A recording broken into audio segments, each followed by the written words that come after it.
Hey guys, Status here with Chainbreakers Garden. Today we got some more gardening and maintenance going on. Got to get it in. Sorry for shooting these things in the evening a lot, but it's South Carolina, man. Heat's nothing to play with. Take that seriously when you're out gardening and farming and homesteading and whatnot. So here we go. Arugula lane is finally going down, right? And so it's fantastic to do that, and I finally got it done here, and I'm very happy about that. This has allowed us better access here to our cucumber row. Cucumber row looks okay. We've lost some squashes and some cucumbers to vine borers and false ladybugs. Cinnamon spray has done marvels has done great versus the false ladybugs. The diatomaceous earth has saved our bacon from the vine borer, and so we're trying to get there. I'm proud of myself, man, for sticking with it, and it's just we lost a season last year from the vine borer in particular, so I'm really happy about how we made. In the arugula's place have come some salvias, different types.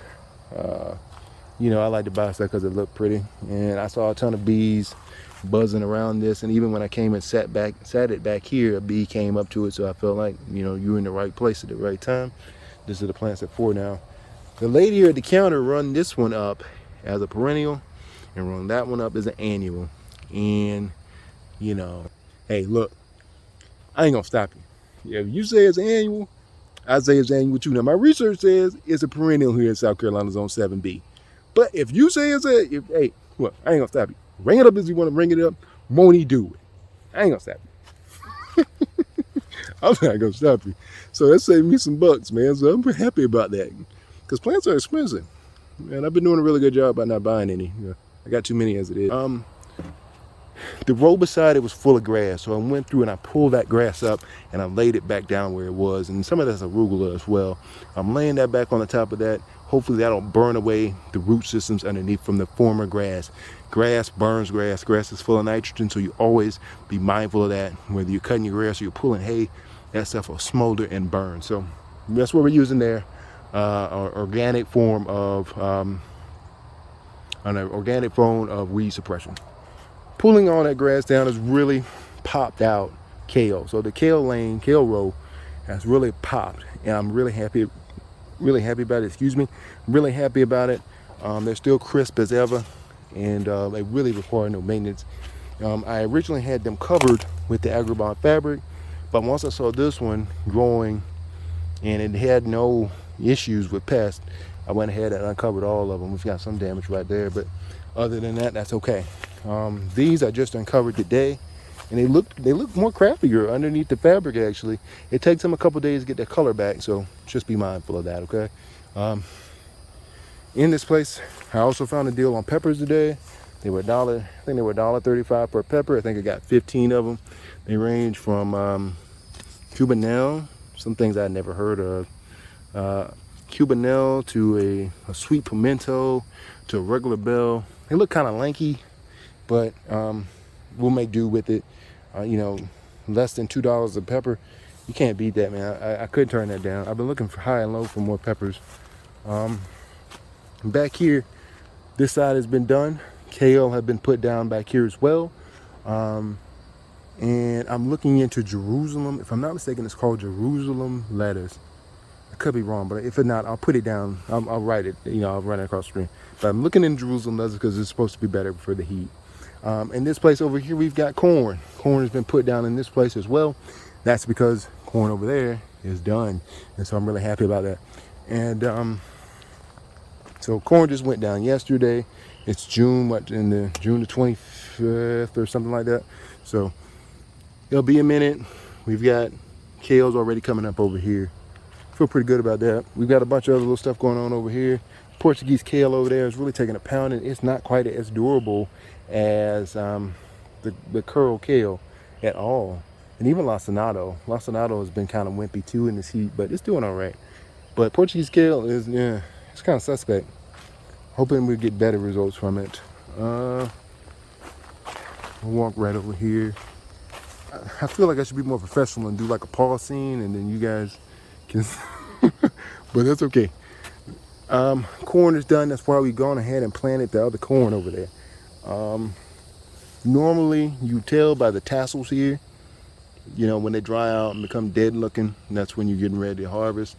But a lot of these tassels have been eaten up by the June beetle.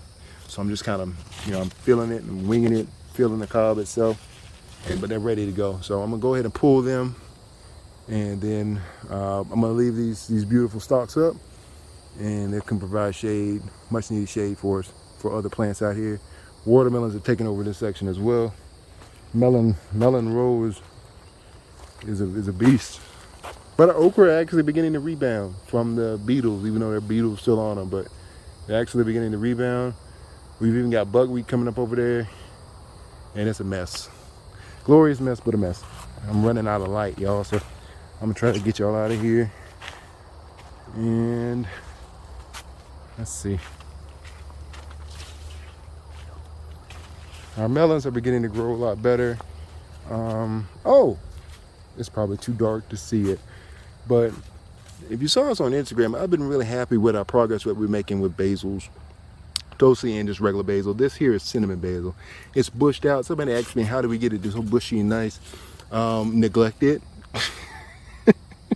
One, neglect it. Two, just pinch the tops off of them. When they get a certain height, I just like to pinch them a little bit and then bushes them out. And it just, man, it smells amazing. It's helping a little bit with companion planting for our tomatoes. We've lost some tomatoes to just me.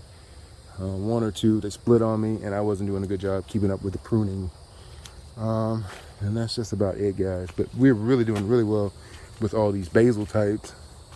And from the Tulsi to the cinnamon, that was something we were really having a real difficult issue with earlier.